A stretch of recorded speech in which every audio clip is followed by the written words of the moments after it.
Welcome to the miracles of Jesus. And we have been examining Jesus' miracles, which C.S. Lewis defines miracle as an interruption in nature. And that's what Jesus' miracles are. But a lot of times as Christians, we never look at the meaning behind the miracles and really try to get some strong application into our lives about God's power wherever we are. And today, I want to look at the miracle of Jesus walking on water. You remember the story. The disciples are, nervous, they're scared, they're meeting Jesus, and Jesus, they see this storm going on, and they actually see a figure on the water, and they think it's a spirit. They think it's something crazy. And Jesus has to actually say, hey, just so you know, it's me. He has to remind them of this.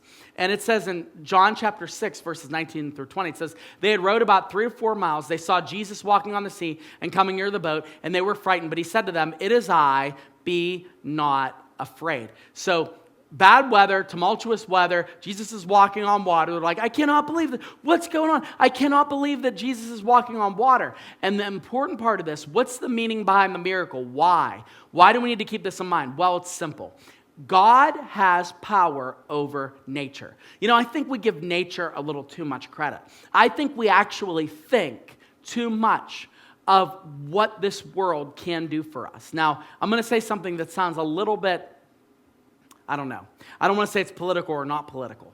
But I think it's our job as Christians to be wise stewards of the things that God gives us. When I say that, I mean like we ought to, be responsible about certain things. How we take care of the things that God has entrusted us with. And the way we ought to be about our planet.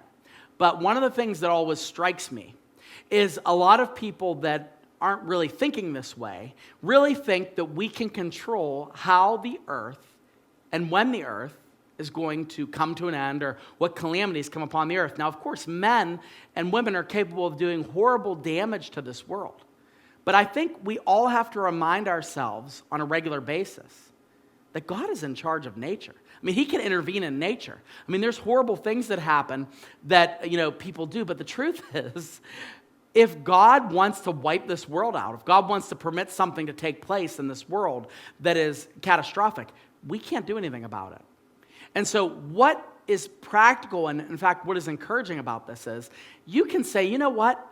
I don't care what happens around me that I can't control, but what I do care about is that I want to know that I am so close to God because God is the one that is over all nature. God is the one that is over all humanity. God is the one that is over creation. And I'm not going to elevate creation to be any bigger than what it is. Jesus showed that he can walk through a storm, walk on the water like it ain't no thing. And I want to tell you, the same God that walks on the water can also work in your situation in a miraculous way where you can allow fear to be expelled from you.